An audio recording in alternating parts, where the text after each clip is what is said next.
Oke, kita lanjut ya tentang lele ya. Iya, terpotong tadi videonya sudah habis.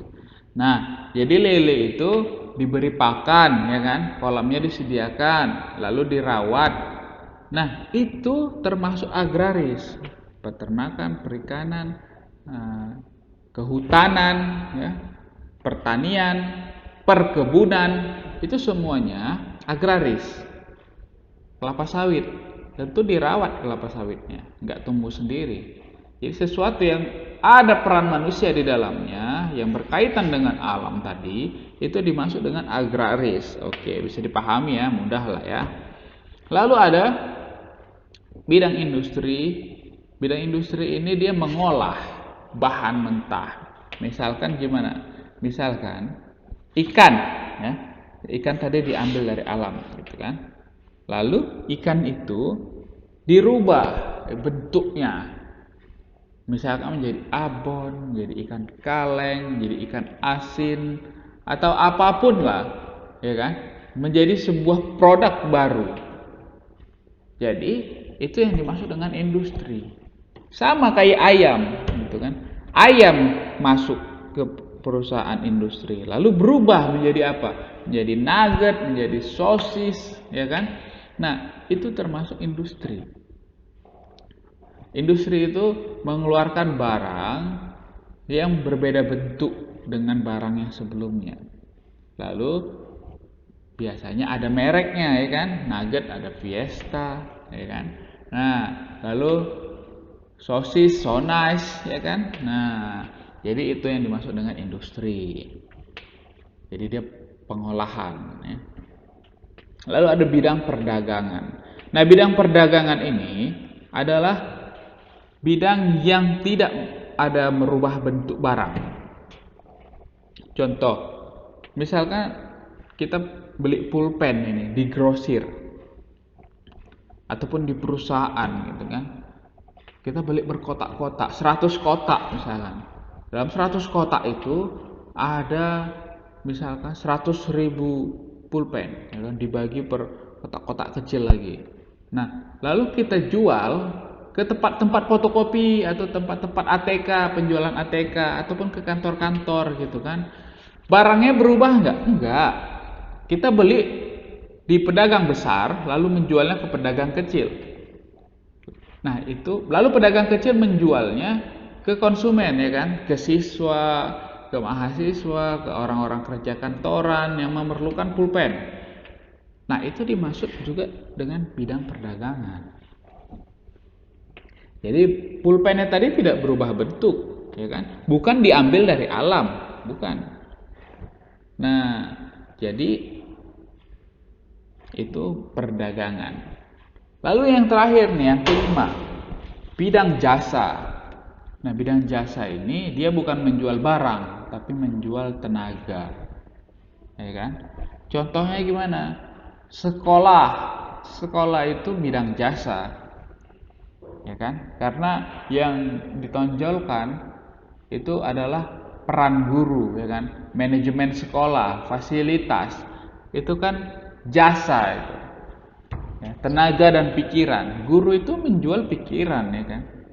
Dia mengajar itu, mentransfer ilmu itu nggak sembarangan, harus kuliah dulu, ya kan? Harus paham dulu materinya, ya kan? Nah, itu kan butuh pikiran. Nah, lalu dia berdiri menjelaskan, mengeluarkan suara itu kan butuh tenaga.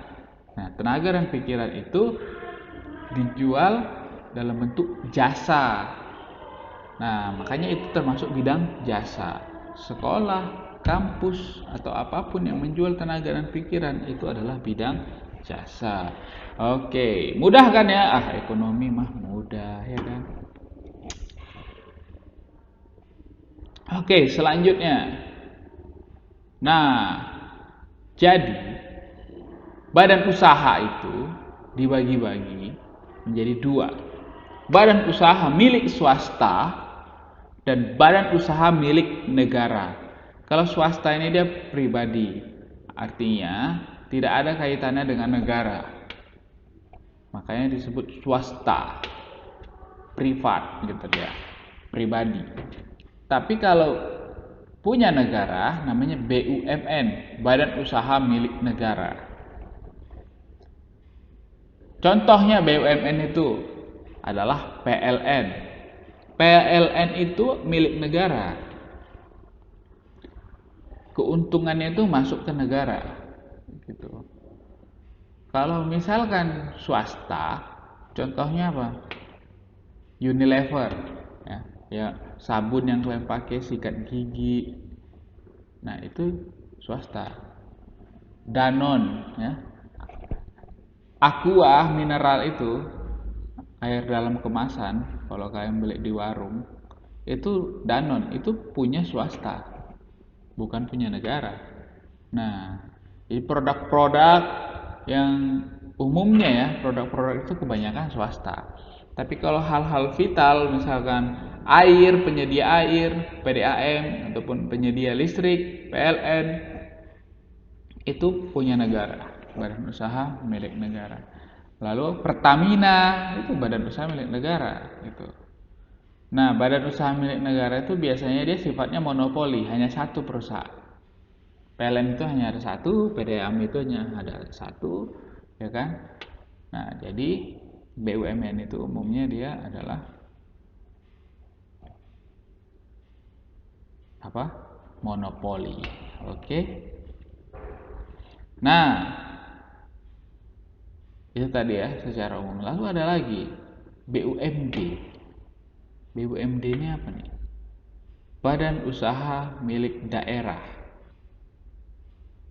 Lalu ada koperasi. Badan Usaha Milik Daerah ini berarti punya Pemprov ataupun Pemkap, Pemkot. Pemprov pemerintah provinsi, Pemkap pemerintah kabupaten, Pemkot pemerintah kota ya. Kalau Medan itu kota. Nah, kalau Deli Serdang itu kabupaten. Jadi kalau misalkan usahanya punya Deli Serdang, berarti Pemkap Deli Serdang yang punya. BUMD Pemkap Deli Serdang. Kalau misalkan punya Medan, berarti dia Pemkot Medan.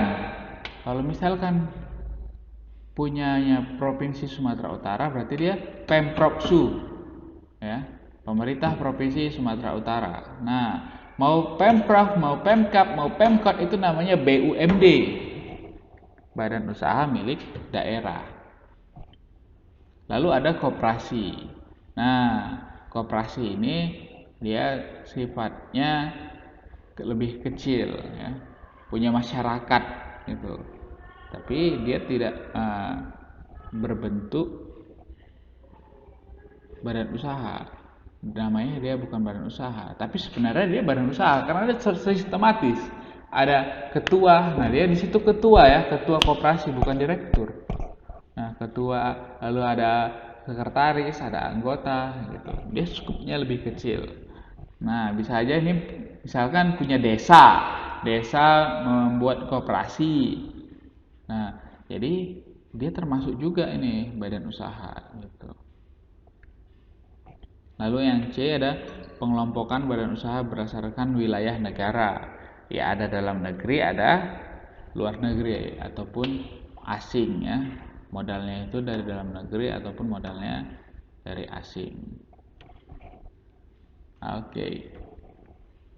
Penggolongan bukan penggolongan ya.